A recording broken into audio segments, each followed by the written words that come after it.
encontrarte personas que digan, oye, no, yo quiero trabajar por resolver un problema. ¿Cómo hago ser para que mi trabajo aporte el máximo valor? No suele ser muy habitual. Yo tuve la sensación de que mi trabajo, tal y como lo estaba haciendo, no estaba aportando a la sociedad. Hemos invitado a Martí Kane a la Avenida España y él ya dijo que lo intentéis porque no vais a tener masa crítica de gente que quiere asistir. ¿Qué les están pidiendo a los señores de tecnología con el tema de la guía? Reduce un 25%, porque lo dije en McKinsey. ¿Sabes? La gente antes tardaba, lo que tardaba 9 meses en hacerlo, de repente tardan 3. Empresas que ahora lideran un sector que puedan quedarse atrás y que alguien pues mucho más pequeño llegue y les coma la tostada. Por tanto, tienen un reto enorme de decir, claro, es que la gente buena se me está marchando, se me está quedando la gente que no está pensando de una forma diferente. Búscate la vida, tío, para aportar el máximo valor a tus clientes creando productos nuevos. Búscate la vida. En las grandes tecnológicas teníamos esa mentalidad, pero miras hacia atrás en tu cadena de resolución del problema en tu organización y vas a tardar 3 meses, la competencia te va a dejar fuera. Sí.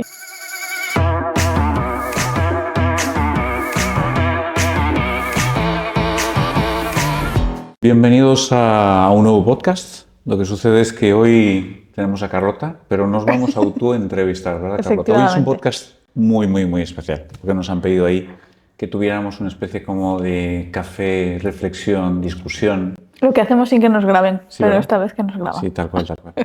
Y lo hacemos muy a menudo, ¿eh? Lo de sentarnos ahí a divagar un poco sobre, pero ¿cómo hacemos esto o lo otro? Pues bienvenida, Carlota. Muchas gracias. A mí también, bienvenida. Bienvenida, José Antonio. Pues hoy es un podcast súper especial y tal, porque no fue para nada preparado, no hay preguntas, no sabemos las preguntas, no tenemos ni idea de lo que nos vamos a A pecho descubierto. A pecho descubierto. Como yo hice en introductor, pues voy a empezar yo, ¿no? Venga. Hoy realmente vamos a hablar de producto. Para eso estamos. ¿No? A mí me gustaría, antes de empezar a hacerte una pregunta, a mí me gustaría simplemente para que los que nos estén escuchando un poco entiendan cuál es nuestro background, es decir, cuál es tu background, Carlota. A ver, yo llegué a producto de rebote. Yo estudié administración de empresas y la verdad no me imaginé acabar donde estoy hoy. Por cosas de la vida entré a trabajar en Inditex, en un departamento que se encargaba un poco pues, de gestión de productos digitales. Empecé primero en la parte de implantación porque lo tenían separado, ¿no? Entonces la primera parte era implantar lo que otros construían y luego ya di el salto a empezar a trabajar con los equipos de tecnología en construir esos productos, ¿no? Luego, pero de una manera muy tradicional. Luego, pues la compañía fue evolucionando y digamos que, bueno, pues me podría llamar un product manager, ¿no? Y después di el salto a Kelea un poco pues para lo que yo había aprendido y lo que también Kelea me había ayudado, porque muchas de las cosas que aprendí me las enseñó Kelea, pues oye, trasladárselo a otras organizaciones y otra gente pues que podría tener esos mismos problemas, ¿no? Y empatizando mucho. No es soy el consultor que ha leído 4 libros o que le han explicado algo y te lo voy a enseñar. No, yo lo he vivido en mis propias carnes y voy a empatizar contigo y te voy a ayudar. Y nada, y pues con todo, tal y como he ido evolucionando el mundo de producto, pues ahora me dedico un poco a eso, a ayudar a la gente a dar ese pasito más en la mentalidad de producto, modelo operativo de producto. Pues fíjate que hay un tema que que quiero preguntarte, porque eres de las pocas personas que conozco que han estado en esa función de negocio, hablando con equipos de tecnología y trabajando de manera más tradicional, más juntos a través de nuevas formas de trabajar, ¿no? Como puede ser Agile, etc. Y luego resulta que ahora te has traspasado al otro lado para probablemente o posiblemente ayudarles, ¿no? A hacer este cambio, ¿no? Para ti, en este proceso de transición que has hecho, ¿cuál ha sido el mayor cambio que ha habido en tu cabeza? Pues yo creo que diría de ser negocio y no quiero que suene mal, pero digamos que tecnología estaba a mi servicio, es decir, yo era dueña y señora del proyecto, yo decidía, yo tenía todo el conocimiento, digamos, funcional y ellos realmente se limitaban a trasladarlo a una pieza de software. Para mí el cambio más grande y yo creo que el que me hizo abrir un poco los ojos es el dejar de trabajar por separado a intentar trabajar juntos y el ver que por mucho que yo a lo mejor tuviese el conocimiento de negocio, que es un poco lo que había detrás y lo que quieres resolver con esa pieza de software, para construir, o sea, para solucionar los problemas, lo mejor era que estuviésemos los dos juntos. Es decir, yo mi conocimiento y ellos más con su conocimiento técnico, porque ellos son los que me van a poder decir, oye, pues hasta aquí podemos llegar o esto lo podemos hacer así, y que luego pues 2 cerebros piensan más que uno, 5 cerebros piensan más que uno. ¿En qué momento tú crees que has hecho el cambio hacia realmente tener, más allá de que estabais ya trabajando en un embrión, ¿no? de modelo operativo de producto, pero en qué momento hiciste ese cambio de chip de mindset de producto? Pues yo creo que cuando llevas un tiempo en esto, ves que, o sea, ¿cómo decirlo? Yo no me sentía satisfecha al 100%. Es decir, yo llegaba a principio de año, teníamos un roadmap, yo efectivamente tenía mucho contacto con los usuarios y yo creía que sabía qué era lo que querían, pero no hacíamos un buen discovery. Entonces, lo que pasaba es que cuando entregábamos una nueva funcionalidad, a veces acertábamos y a veces no. Y entonces era, o sea, están invirtiendo, me están pagando y yo no estoy cumpliendo con mi cometido, que es solucionarle un problema al cliente y aportarle valor al negocio, ¿no? Yo, además que estudié administración de empresas, fue como que ese mundo que yo había estudiado no lo estaba conectando con mi trabajo actual y es, o sea, tal y como estamos haciendo las cosas, a lo mejor sí que hemos mejorado, pero claramente no estamos siendo eficientes con los recursos que nos están dando y no estamos cumpliendo con nuestro cometido. Ostras, pero me estás hablando ya de una mentalidad que le podemos llamar mindset de producto, pero estamos hablando de una mentalidad que va un poquito más allá. Porque normalmente cuando tú trabajas en una gran corporate, que estás en ese lado, ¿no? del negocio y tal y cual, pues encontrarte personas que digan, oye, no, yo quiero trabajar por resolver un problema o trabajar para decir, oye, ¿cómo hago ser para que mi trabajo aporte el máximo valor? No suele ser muy habitual. No, puede ser que, no sé, o sea, yo creo que fue... fue a lo mejor una crisis un poco más personal. O sea, yo tuve la sensación de que mi trabajo, tal y como lo estaba haciendo, no estaba aportando a la sociedad.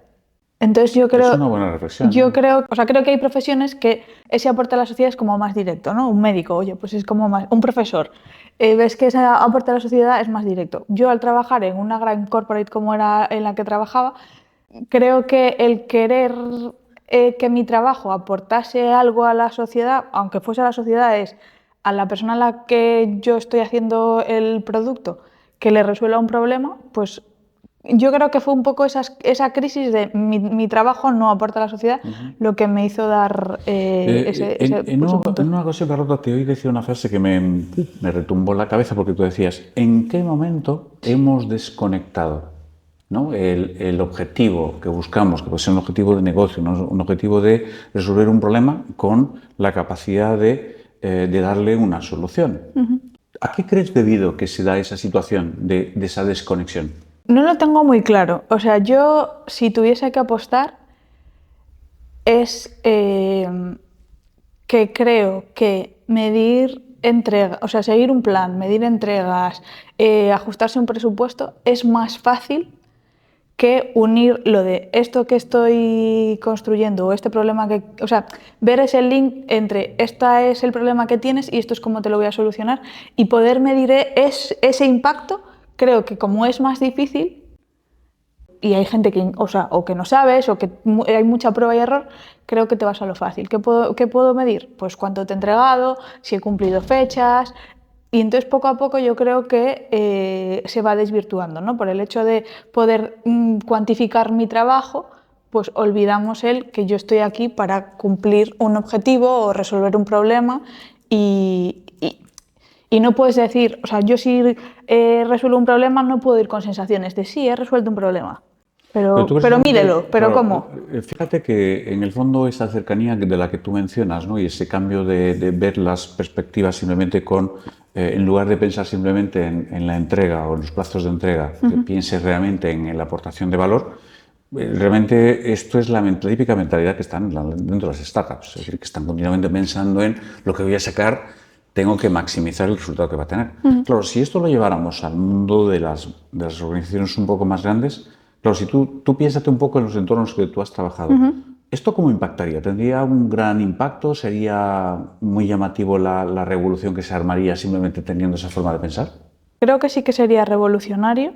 Creo que al final muchas de las grandes corporaciones y las estructuras, la tecnología es alguien que me da un servicio y creo que muchas veces el que trabajemos así pueden ver, se van a meter en mi terreno y muchas veces esta es mi parcela y aquí que no venga nadie, pero yo creo que un poco la diferencia, o es mi percepción, entre estas startups y las grandes corporates es que las startups lo que venden es un producto, ¿no? Yo trabajaba en una empresa que se dedicaba a otra cosa, que su core era otra cosa. Entonces, no veían la tecnología como un habilitador para potenciar el negocio, sino es algo necesario, lo que necesitamos pues, para modernizarnos y para que esto siga adelante, pero no lo ven como esa palanca para impulsar.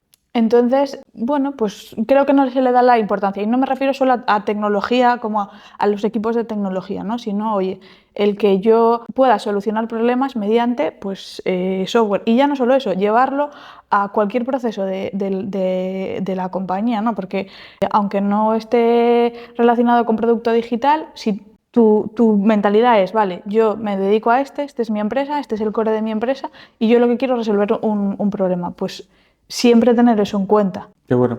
Oye, sé que recientemente tú has estado en Inglaterra, Sí. en unas charlas de Marty Kagan. Yo te preguntaría, ¿qué fue lo que más te llevaste desde el punto de vista de lo que tú estás haciendo a día de hoy? Es decir, ¿qué fueron las lecciones así que te vinieron rompiendo la cabeza? Me llevé una personal. Yo me fui allí creyéndome muy pequeñita, yo dije, voy a llegar allí, va a haber aquí gurús de producto, de grandes empresas, yo creía que iba a estar un poco desubicada y me di cuenta que no, que estaba al mismo nivel, incluso diría de gente que había un nivel superior en ese tema, o sea, en el tema del que se iba a hablar en el workshop. Luego que creo que las grandes corporates tienen el mismo problema, o sea, realmente los problemas son muy similares. Yo pensaba que a lo mejor en otros países, pues en los nórdicos, a lo mejor estaban un poco más avanzados que en España, pero en el fondo creo que los problemas que tienen son los mismos.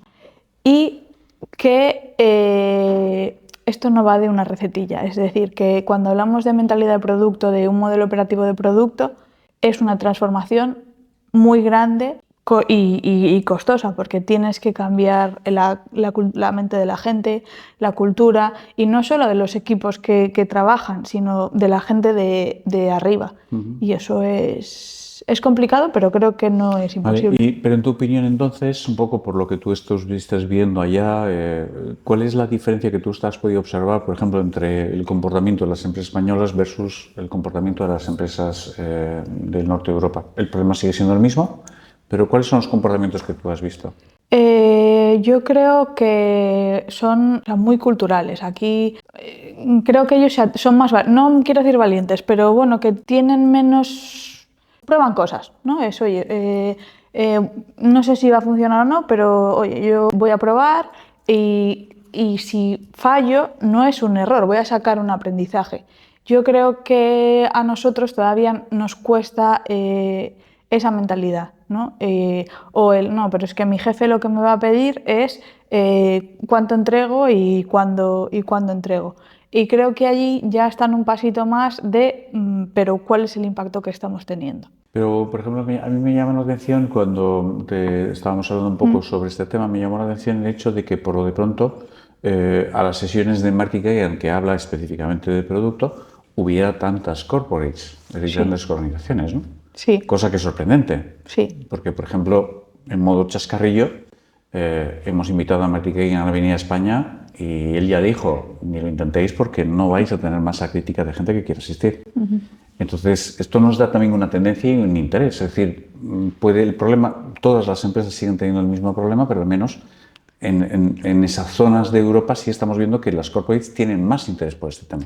Sí, porque yo creo que vamos un pasito más atrás. Es decir, creo que ellos empezaron las transformaciones digitales a lo mejor antes, que empezaron con Agile y todo lo que implicaba antes y se dieron cuenta de que no funcionaba. Entonces, oye, vale, si esto no funciona, ¿qué es lo siguiente que puedo hacer para solucionarlo? Y yo creo que aquí todavía nos estamos dando cuenta de que las transformaciones digitales, tal y como las estamos haciendo, no están funcionando.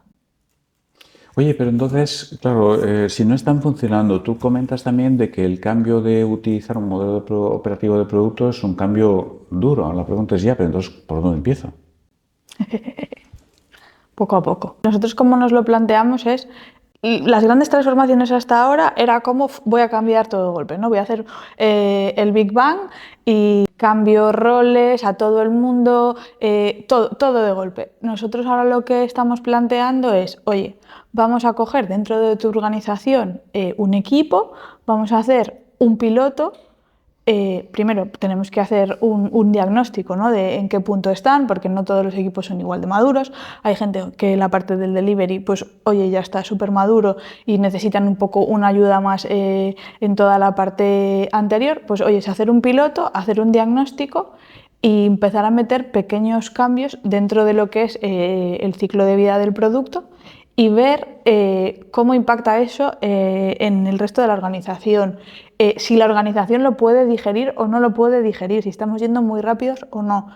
Y es hacer una pequeña prueba que puedas medir el impacto que está teniendo, que puedas visibilizar los resultados de hacer ese piloto, pero que no te ponga en riesgo, digamos, la operativa de la compañía.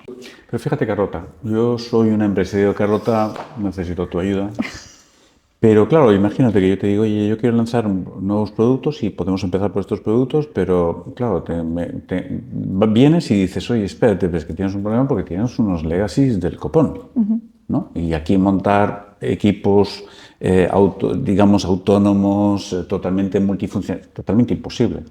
Ya sé por dónde vas, José. A ver. Vas por la ingeniería de plataformas. Pero eso no es nada nuevo. Ya. Pero es que, y el modelo de producto tampoco es nada nuevo. O sea, que una empresa quiera ganar dinero es nuevo. No, claro que no. Entonces, ¿cuál es la vuelta de tuerca que le tenemos que dar? ¿Cuál es el punto de que? Porque la ingeniería de productos llevamos, es cierto que están hablando que todavía hay empresas que van rezagadas en ese punto concreto, pero es algo que llevamos ya, no sé, 4 o 5 años, ¿no? Que ese problema ha aflorado y por lo tanto se ha intentado buscar soluciones, ¿no? Pero ¿en dónde tú crees que está el quiebre? Es un mal necesario, ¿no? Es decir, voy a meterme en ingeniería de plataforma para construir productos más rápido, ¿no? Pero no estás viendo cómo la plataforma puede dar más valor a la compañía más allá de poder tener productos más rápido. No estás gestionando esas plataformas como un producto, de ver, oye, vale, ¿cuál es el problema que quiero resolver? ¿Cuál es el valor que esto va a aportar a la compañía? Y que esos productitos son mis clientes. Entonces tengo que trabajar como... Es que estamos viendo la perspectiva de ingeniería de plataforma desde una perspectiva técnica, punto. Sí. No desde una perspectiva realmente de negocio, Correcto. de cómo conecta cuentas de resultados, estructura, es decir, hay un matiz por detrás, ¿no? que es donde tú dices, falta una vuelta de tuerca en este punto, ¿no? Sí. Ya, claro. Pero tú crees realmente que dando esa vuelta, ¿te suenan ejemplos o de lo que tú hayas podido ver, de lo que se mencionó a diferentes niveles, te suenan ejemplos de organizaciones que hayan dado un giro con esto? Hay un banco, ¿no? Que, pues, o sea, al final los sistemas bancarios son muy complejos. Al final luego también teníamos la teoría de la larga cola, ¿no? Que esto lo hemos hablado mucho. Yo al final, hasta ahora, las grandes empresas tenían una propuesta de valor para un grupo, digamos, estándar y muy grande de clientes. Es decir, conseguían con un único producto o un producto estándar vendérselo al 80% de su target. ¿Qué pasa? Que ahora, primero, las cosas han cambiado, la gente quiere mucha más diferenciación y para seguir, o sea, lo que hacías hasta ahora no te está sirviendo, ¿no? Entonces, tienes que poder ofrecer productos ya no solo más rápidos, sino más personalizados. Y eso te va a permitir llegar a nichos de clientes que antes no llegaban y que te pueden dar más beneficio que todos ellos juntos que digamos, la masa estándar. Wow, qué interesante, porque claro, lo que tú me mencionas aquí de la hiperpersonalización es una parte de la estrategia de producto, ¿no? Correcto. Ok, esto ya no es discovery, esto directamente forma parte de lo que es la parte de estrategia de Sí. producto, ¿no? Entonces, hay un banco, ¿no? Digamos que pues, un banco tradicional con su core bancario que ha dicho, vale, oye, aquí hay un nicho, ¿no? Que no estoy llegando, un nicho de clientes que no estoy llegando, que incluso los estoy perdiendo, les tengo que ofrecer algo diferente, tengo que ofrecerles productos diferentes. Y no pueden montar el core bancario de cero otra vez. Entonces, lo que han hecho es, sobre ese core bancario de la parte más tradicional, han montado una plataforma, han apificado y entonces la parte, digamos, la capita front, sí que les ha permitido ser mucho más hacer un producto mucho más personalizable para conseguir llegar a nuevos targets de clientes que hasta ahora no estaban llegando. Sí, entiendo. No, me parece muy interesante. Porque además eso es una revolución, literalmente, porque estás hablando de que esto significa que partiendo dentro de grandes organizaciones, ¿no? Que pueden tener grandes cores de negocio, el poder de alguna forma sacar productos más rápidos siempre y cuando exista, ¿no? Una capa de por Correcto. medio que te permita hacerlo, me parece muy Y interesante. que no tengas que construirlo tú todo de cero. Claro. Bueno, pues ahora yo quiero hacer la transición contigo. Es decir, oye, a ver, Carlota, ¿qué me quieres tú preguntar? Venga. Yo te quería preguntar, tengo aquí varias, José, porque me las apunté porque no me las quería olvidar. Creo que no hemos hecho referencia y explícitamente, o sea, hemos hablado mucho, pero tú, si tuvieses que explicar, oye, ¿qué entiendes por mentalidad de producto? ¿A qué nos referimos realmente? Vale. Y es una buena pregunta porque tendemos a confundir mentalidad de producto con modelo operativo de producto. Esto es una muy buena pregunta. Y este es un debate que creo que es complejo porque a veces cuando esto se lo intentas explicar a la gente o estás hablando con grupos de personas, dices, baja, pues nosotros ya pensamos así. Y tú dices, no, si yo me siento contigo, lo más normal, sobre todo los equipos de TI, lo que están pensando son en fechas de entrega, en capacidad de predecir que el trabajo que entregan es correcto, en lugar de pensar si lo que yo estoy entregando de verdad está aportando valor al cliente. Entonces, claro, si yo junto al de tecnología y al de negocio, porque seguramente el de negocio pensará de esa manera, eso espero. Pero tú me decías al principio, ¿no? Que a veces uno cuando está en la parte de negocio también lo que busca es, bueno, pues yo voy a entregar lo máximo que pueda, pero la pregunta es, ¿pero estoy entregando con esa mentalidad realmente? Claro. Es decir, No, muchas ¿tengan veces no. mis objetivos que lo que yo entregue genere valor, esté resolviendo el problema o tengo mis objetivos orientados hacia otra cosa? Creo que se da por hecho que lo que entregamos da valor. Creo que el Se problema da por hecho. es que, como no medimos, no priorizamos aquello que va a tener más valor. Es posible, sí. Pues fíjate, el otro día estaba recordando una anécdota del pasado que me hizo, wow, esto es mentalidad de producto, que era la típica de tú hablas con un camarero y le preguntas, oye, ¿tú a qué dedicas en la vida? Yo me dedico cuando entra alguien a poner una bebida. Pregunta 1, es válida, ¿no? Pregunta 2, o pregunta segundo camarero, oye, ¿tú a qué te dedicas? Y el tío te dice, pues mira, yo lo que me dedico es que cuando entra una persona por la puerta, es que tenga realmente una experiencia de aquí. Es decir, yo lo que quiero es que el señor vuelva. Eso es para mí mentalidad de producto. Que tiene que ver con el hecho de más pensar en el resultado que pensar simplemente en las soluciones. Más pensar en decir, oye, si este señor entra por la puerta, cuál es el problema que tiene y por tanto yo se lo voy a resolver. Con independencia de donde yo esté en el ciclo o en la cadena de producción de la solución, porque puedo estar más cerca del que decide, ¿no?, sobre el problema que hay que resolver versus puedo estar más lejos porque soy el que estoy, digamos, construyendo en sí la solución, ¿no? No importa la lejanía, pero es que todos estemos pensando en cómo poder ofrecerlo, evidentemente cada uno con su posibilidad. Por lo tanto, para mí el concepto de mentalidad de producto tiene que ver un poco con esto. Y yo me lo encuentro muchas veces, y a veces lo veo porque cuando gente más del ámbito de tecnología, que están muy separados de negocio, cuando justamente me hacen esta misma pregunta, ellos mismos se dan cuenta y dicen, tú, wow, espérate, tienes razón, porque yo a veces me piden de hacer cosas, me las piden.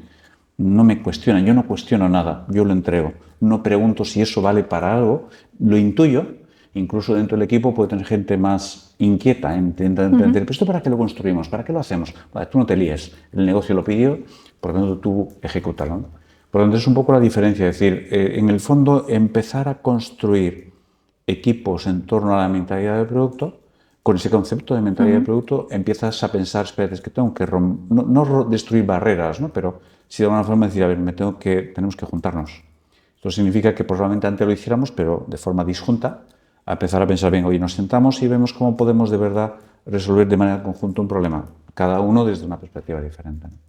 Y esto es una pregunta muy relacionada con la que me hacías a mí. Entonces, ¿por qué crees, ¿no?, que entonces seguimos eso, midiendo deadlines? O sea, ¿cuál es tu punto de vista de lo que tú estás diciendo? Oye, el de tecnología no, yo entrego.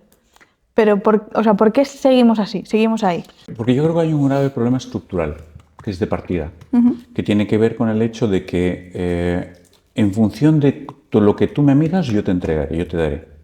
Si tú a mí me pides porque yo sea eficiente, sumamente eficiente, solamente eficiente, que está bien, pero si solamente me pides eso, yo voy a ser eficiente. Y eficiencia significa, voy a medir los tiempos, voy a medir mi predictividad, voy a medir que sea cada vez más barato hacer las cosas, porque es lo único que me mides. Ahora bien, si me dices, te voy a medir por eficiencia y por eficacia, es decir, que por lo que tú hagas tenga el máximo impacto posible, mi actitud va a cambiar. Ahí ya voy a decir, espérate, ya esto no va solamente de tiempo, significa que si lo que vas a medir es que cada vez que entregue algo, ese algo me genere algún tipo de valor de negocio, valor de cliente o lo que fuera, que puede ser medido en términos de revenue, Sí, puede ser muchas medido, maneras. mi actitud ya va a ser diferente, porque ya no voy a, lo más importante para mí no va a ser solamente ser eficiente, que también, no va a ser lo más importante entregar en fecha, que también, sino es decir, wow, espérate, le meto una tercera variable, que tiene que ver con el hecho de cuando entregue, tiene que tener máximo impacto. Entonces las métricas van a ser diferentes, me vas a medir por una cosa diferente. Entonces esto, si lo llevo al terreno de las organizaciones a día de hoy, tenemos la problemática de que TI sigue siendo un centro de coste. Si sigue siendo un centro de coste, me vas a medir por el coste. Esto significa, por lo tanto, que a todo el equipo de tecnología nos van a medir por la eficiencia. La eficiencia se mide en capacidad de entrega a tiempo y capacidad de predictividad. Es decir, cuando yo predigo que te voy a entregar, yo voy a cumplir. Sí, cumplo o no Y cumplo. luego a partir de ahí, ¿qué me vas a pedir? Que sea más eficiente. Es decir, lo que hacía antes uno, vamos a hacer 5. Esto está pasando con el tema de la guía. Es decir, ¿qué les están pidiendo a los señores de tecnología con el tema de la guía? Reduce un 25%, porque lo dije en McKinsey, sin consideraciones de ningún tipo. Estamos cometiendo los mismos errores de cuando se habló de la transformación digital o cuando se habló de Agile, que se pensaba que Agile era una suerte de clave mágica, que no sabemos por qué, ¿sabes? La gente antes tardaba, lo que tardaba 9 meses en hacerlo, de repente tardan 3. Es un poco lo de, ¿sabes? Sí. Una mujer 9 meses, 9 mujeres un mes. Sí. Pues un poco similar, ¿no? Entonces yo creo que todavía sigue un poco permeando esa problemática, ¿no? Los procesos presupuestarios son sumamente predictivos. Y es normal, las empresas necesitan cierta capacidad de control porque los mismos modelos internos de la propia organización lo solicitan. Es muy difícil que te cedan con facilidad la posibilidad de presupuestar por capacidad. Es decir, sobre todo cuando tienes un producto, porque un producto no sabes predecir lo que va a pasar. Es decir, si dices, no, yo mi producto te doy 1 millón y me tienes que obtener 5. Ojalá que todo el mundo funcionara así, pero un producto no sabes el comportamiento que va a tener tu cliente. Te basas en hipótesis y a veces aciertas y a veces no. Tal cual. Entonces, esa dificultad produce dentro de los entornos más corporativos mucha situación de presión interna. Porque por una parte las áreas de negocio quieren obtener un determinado resultado y las áreas de TI pues tienen otro tipo de comportamiento. Porque dicen, no, yo voy a entregar esto en tales fechas y luego no cumplen. Entonces genera mucha presión porque no existe, digamos, un objetivo conjunto de que, digamos, que las diferentes áreas que interactúan a lo largo de todo el ciclo que hay de delivery operan de manera conjunta para obtener el mismo resultado. Es decir, porque tienen objetivos diferentes. Lo más probable es que si yo le pregunto, oye, a este señor de TI, ¿cuál es su objetivo a final de año? Pues probablemente sea completamente diferente del negocio. Sí, correcto. Entonces esto va a producir mucha situación de tensión. Por ese motivo siguen perviviendo todavía ese tipo de métrica. Hay una realidad, ¿eh? Nuestro cerebro le encanta la predicción. Sí. Y si tú miras cómo se están organizadas muchas organizaciones, muchas están muy orientadas a predecirlo todo. Es decir, cuando termina el año, cuando terminamos el POA, el plan operativo anual, ya hemos predicho todo lo que va a pasar durante el año. Y si cambia cualquier cosa, genera mucha tensión. Entonces eso genera dificultades dentro de las organizaciones un poco para poder hacer este tipo de cambios, ¿no? Que tú decías antes, se trata de pilotar, de hacer pilotos. Sí. Empieza por piloto. Pero me he encontrado con clientes, incluso que pilotando, cuando lanzan productos, ya les están diciendo, tu caso de negocio es obtener tanto volumen de negocio y tanto margen. Y luego, si no es así, ¿qué hago? ¿Puedo pivotar? ¿Me dejas pivotar? Ah, no puedes pivotar. Tú tienes que hacer el producto que has dicho que tenías que construir, es lo que tienes que hacer. En esas condiciones es un poquito complicado. ¿Y crees que si no cambian, digamos, a lo mejor todos esos procesos empresariales, ¿no?, que hay alrededor de la construcción de los productos, si no cambian, realmente vamos a poder adquirir, o las compañías van a poder adquirir esa mentalidad de producto, gestionar productos como producto y no como proyecto? Tu pregunta es un poco compleja de contestar. A ver, si no cambia nada y todo sigue igual, evidentemente es muy difícil, ¿no? Lo que puede llegar a pasar es que la gente que vive en esos entornos descubra que hay otro mundo, que hay otras formas de hacer las cosas y por lo tanto que se acaben marchando, porque se dan cuenta de que estás en organizaciones que les cuesta evolucionar, tanto tecnológicamente como del negocio, y por lo tanto tienen un reto enorme de decir, claro, es que la gente buena se me está marchando, se me está quedando la gente que no está pensando de una forma diferente, sobre todo porque a día de hoy, y yo lo percibo por los clientes con un poco con los que estamos operando, ostras, te están pidiendo que los equipos empiecen a pensar de forma diferente, ¿no? Por lo tanto, el hacer este salto de cambio, es decir, si no lo haces, habrá de manera natural cosas que pruebes, eso sí, es decir, hay cosas que tendrás que probar y dirás, voy a hacer la prueba, pero si no das un salto definitivo, la prueba que puedas hacer tienes las patas cortas, es decir, se te va a quedar la cosa a medias, como con una sensación de, hice la prueba porque pensaba que me iba a funcionar, tenía que funcionar, y ¿qué fue la clave que me funcionó? Y luego la gente le echa buena voluntad, porque la gente le echa buena voluntad, pero hay estructuras internas que no ha roto. Y por lo tanto es muy complejo, ¿no? Porque, por ejemplo, en alguna ocasión me he encontrado, pues, no sé, imagínate, por ponerte un ejemplo, empresas que están que cotizan en bolsa, empresas que tienen consejos de administraciones muy fuertes, muy potentes, y tienes, digamos, el equipo de transformación que te está hablando de montar modelos de presupuestación, por ejemplo, basados en Lean Budgeting o Beyond Budgeting. La pregunta es, oye, ¿les habéis preguntado arriba si estaban de acuerdo con esto? Porque podemos intentar hacer cosas y luego arriba te digan, no, esto no lo aceptamos. Entonces tenemos que ver un poco el punto medio que hay que hacer para poder hacer este cambio, ¿no?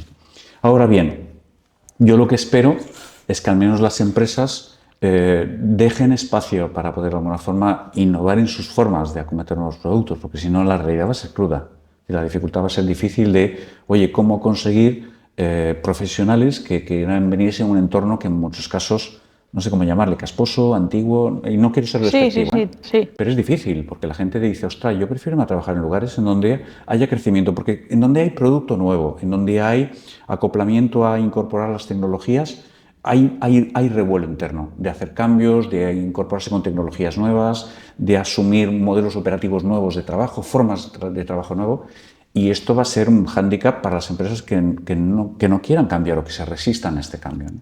Podría ser incluso, a ver, no quiero decir que lleguen a desaparecer, pero me refiero que empresas que ahora lideran un sector que puedan quedarse atrás y que alguien pues mucho más pequeño llegue y les coma la tostada. Puede serlo, eso puede ser uno. Otro que puede de repente decir, va a venir una empresa más grande y te va a comprar, porque va a decir, oye, hasta aquí llegas. Porque hay negocios que son sistémicos, que el cliente lo tienes casi porque Es cautivo. cautivo y hay poco que hacer. Por lo tanto, ahí tienes esa ventaja.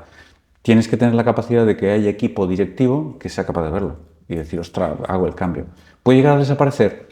Puede ser una opción, o puede ser que te compre otro más grande, o puede ser que aparezcan pequeños, porque es lo normal. De hecho, aparecen muchas empresas, ¿sabes?, con el tech, por fintech, insurtech, biotech, hay un mundo en esto, que son empresas pequeñas que han sido capaces. Pero a veces, nosotros lo que estamos viendo ahora es que están habiendo ya empresas, estoy hablando de las grandes, que ya están viendo el tema de decir, ostras, pero esto de ser un biotech lo puedo hacer yo. Puedo crear pilotos, como tú llamabas, que sean del sector biotech, pero les dejo total autonomía para que vuelen, para que prueben, para que hagan y que puedan probar cosas, evidentemente, con propósito, desde lo que yo hago y desde entender que esto no es probar por probar, no se trata de innovar sin propósito, se trata de probar cosas nuevas, pero que me puedan aportar valor desde el punto de vista del negocio. Entonces, pruebo cosas que tienen que ver con innovar desde el punto de vista de productos de negocio, pero también innovar desde el punto de vista de formas de trabajar también diferentes, de tal manera que yo me pueda utilizar y decir, oye, ¿qué es lo que están haciendo ellos que yo también puedo utilizar internamente?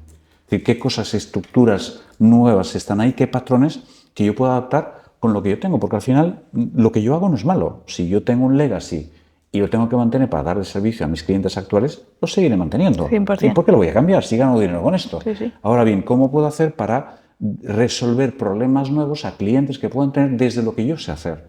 Y por lo tanto que pueda pivotar sobre ello, ¿no? Y no inventar, evidentemente, no inventar la rueda. ¿Por qué crees, José, que a día de hoy es tan relevante tener esta mentalidad de producto? Yo creo que... esto es complicado, ¿eh? A ver, yo creo que... a ver, yo lo asocio a una cosa, y es en el momento en donde descubrimos el tema de la transformación digital, que es...